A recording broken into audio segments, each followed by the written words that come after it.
Welcome back to the Oxendine Law Podcast. I'm your host, Jarrod Oxendine. I also have my co-host, Christine Palmer. And today we're going to do something fun. I know you guys are going to love this episode because we're going to tell you about some fun success stories, right? Everybody likes to tell their war stories and their battle stories. And some of the ones we actually have are quite entertaining, but they're actually quite good as far as the results we were able to get for our clients. And so we're going to give you those tips and pointers, give you those fun stories so that you can maybe apply it in your own situation. So, Christine, the first one that comes to mind for me, and I think this will resonate with some of the listeners, is we have frequently situations where people have a business. So they have a marital business, and they both claim that they're working in the business, and husband claims, I'm really the face of the business. Wife claims, I'm really the face of the business, and they fight over who's going to keep the business. And whoever keeps the business obviously has to buy the other party out. Right. So this success story is quite funny in that we actually represented the husband in this particular case. And husband really was the face of the business. So he was the primary point of contact with all the customers. He was the one out in the field. Like when people thought about this business, they thought about husband, not wife. But wife insisted that really I'm in the office. I'm running the finances. I'm doing the books. You know, this place can't run without me. So, damn it, I'm going to keep the business and I'm going to buy you out, husband. Yep. So after a lot of negotiating back and forth, we came up with a beautiful plan, right, Christine? Yep. You remember this case? Of course, yes. And we actually allowed her to buy him out. Yeah, we called her bluff. You think you run this business without much help from him? Go prove it. That's it. And so the great thing that happened for this client is, long story short, she got the business, but she had to buy him out. So she gave him hundreds of thousands of dollars for his share of the business. And then husband just goes off, starts his own business. And then guess what happened? All the customers, all the vendors, they weren't used to wife. She didn't know the ins and outs of the business. She just run the books. So they all left the previous company and went to his new company. So not only did he really essentially get the business because all the customers and vendors went with him on his new business, he also got a windfall because wife had to buy him out for his interest in the business, and she was left there with nothing. So she paid all this money and was stuck with a business that was basically worth nothing, and he essentially got to take the business. Right. And remember, she had like 2 or 3 people come work for her, and they were all quitting within 4 to 6 months because that's all she ever did was keep the books. She doesn't know how to generate the business. So they come in thinking there's business to be done. They're not getting any commissions, so they're out. Love that story. Yeah. It was a great job by us. It was like, you want it? Take it. Now, here's the mistake, obviously. I mean, I'd be remiss if I don't point this out. Wife should have had a non-compete, right? I mean, anytime you're going to buy your spouse out from a business, you want to get that spouse to commit to a non-compete agreement so that they can't just go out and start a competitor business and take all your customers. But you know what?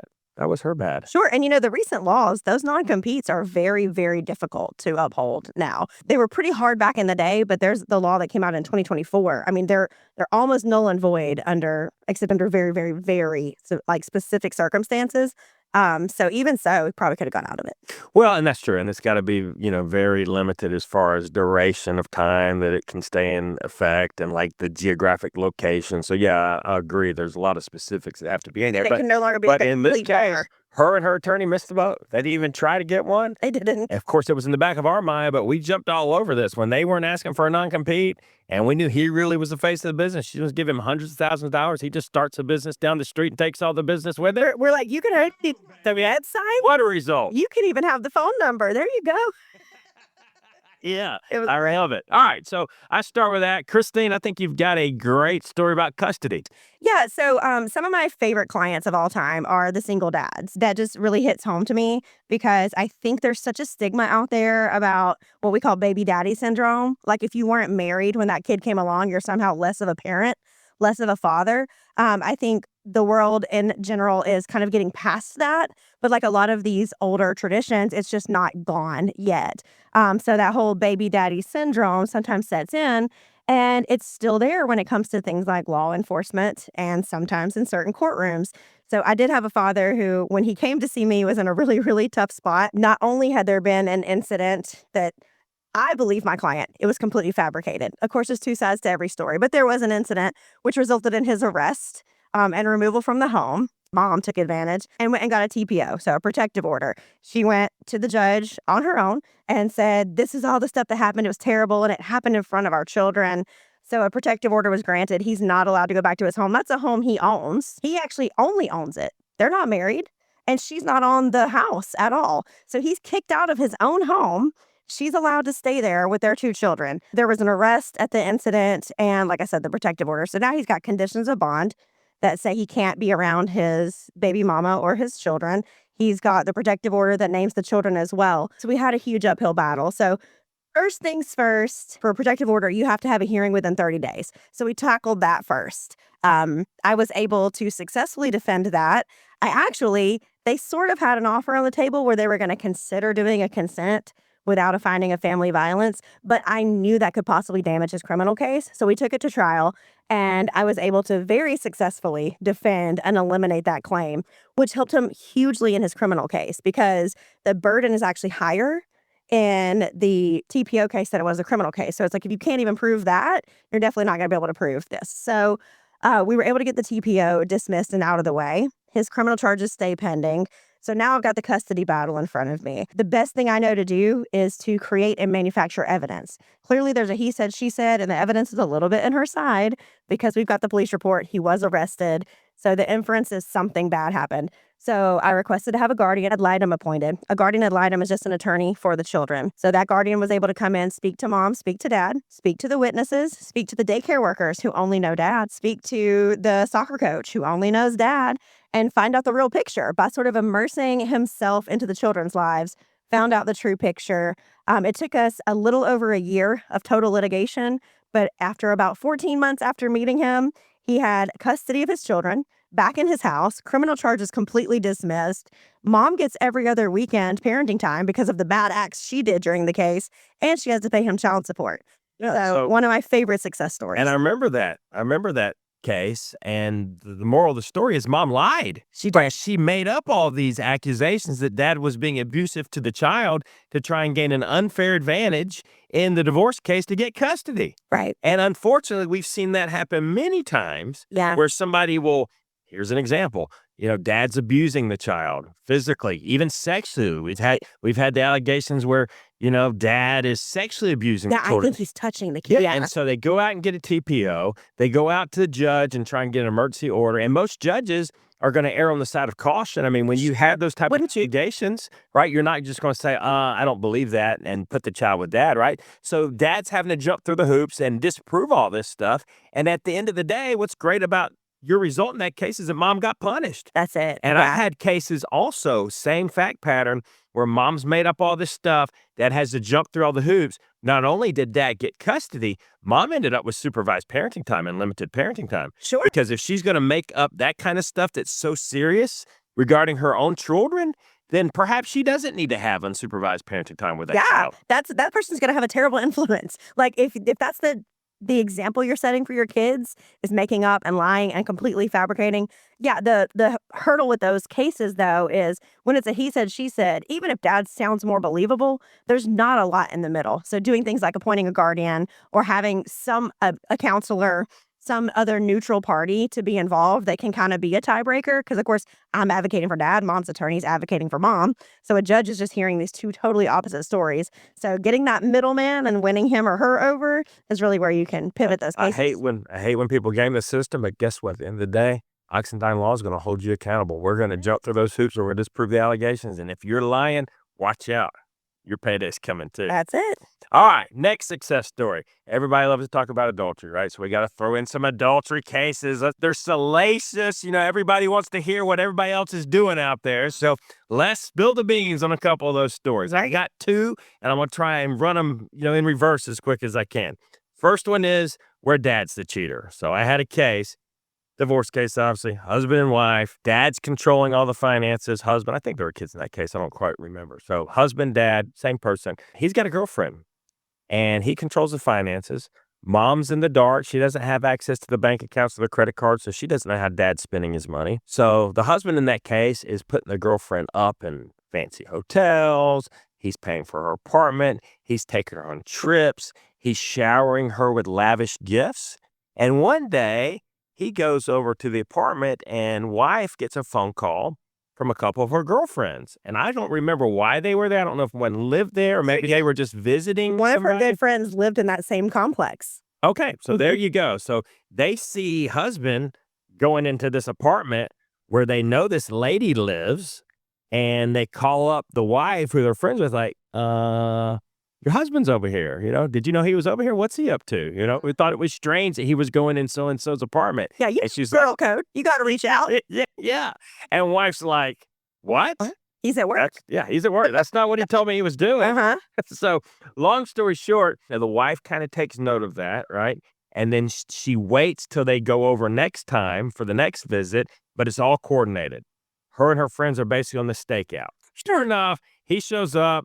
He goes into the apartment. I remember seeing the video where the girlfriend opens the door and she actually steps out of the door. They have this long embrace and this big kiss. And of course, they go in the apartment and the door closes. So that's what she got. She got him pulling into the apartment complex, going to the lady's door, knocking on it. Actually, I think he had a key. Yeah. Did he have a key? Yeah. I think it came out that he had a key. So anyway, they have this embrace. All right, so she comes and hires us. And here's where the success story comes in. We want to make sure we potentially can get some additional evidence, right? It's great that her and her friends didn't stake out, right? Yeah. But you don't want to have your friends and your client on the stand testifying about their stakeout. Those We want to have a... Yes. Actually, it kind of would have been fun.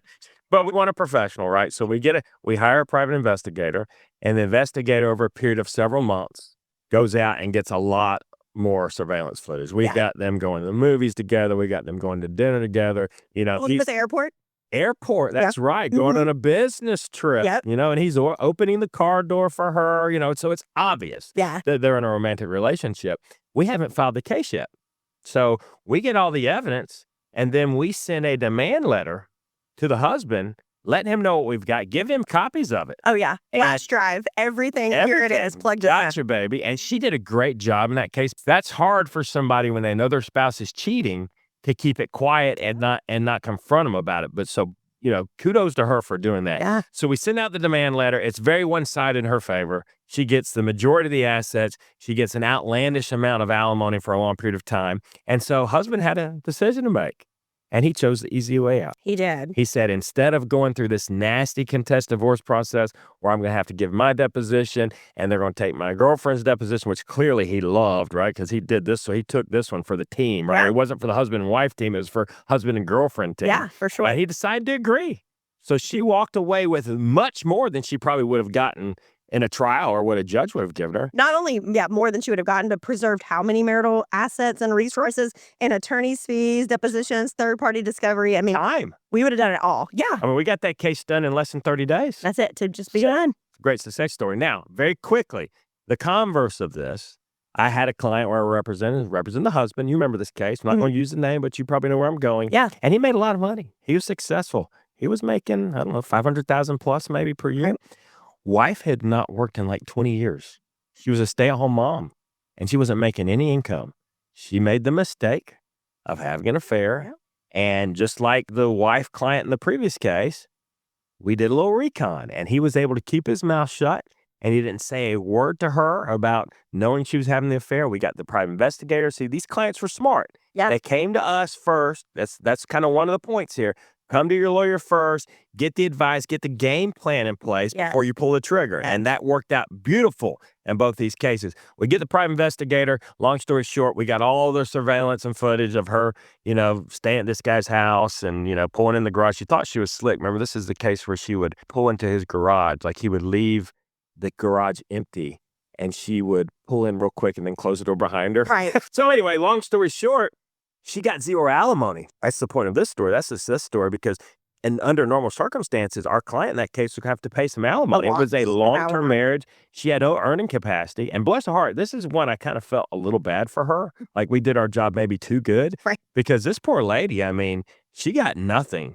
Yeah. She got zero alimony. She literally, after being a stay-at-home mom for like 20 plus years, had to go out and get the best job she could. I don't think she was making much. I mean, he's not going to displace his children. No, that's true. That was his little olive branch, was the equity in the house. And he paid some child support. And he was going to continue to pay. That wasn't paying all of her bills. And she had to go out and get a job and she had to scrape. So that's the success story is he got to get out of that because keep in mind, folks, if you can prove that the reason for divorce is due to adultery, it's a barred alimony, which means it doesn't matter how much money the other spouse makes. If you are guilty of adultery and you can prove that's the reason for the divorce, which you have to prove, Right. then it don't matter how much your spouse makes. It don't matter how destitute you are barred. You are not allowed to get any alimony as a matter of law. So Right. great success story. And when Jarrod says you have to prove it, remember legal proof.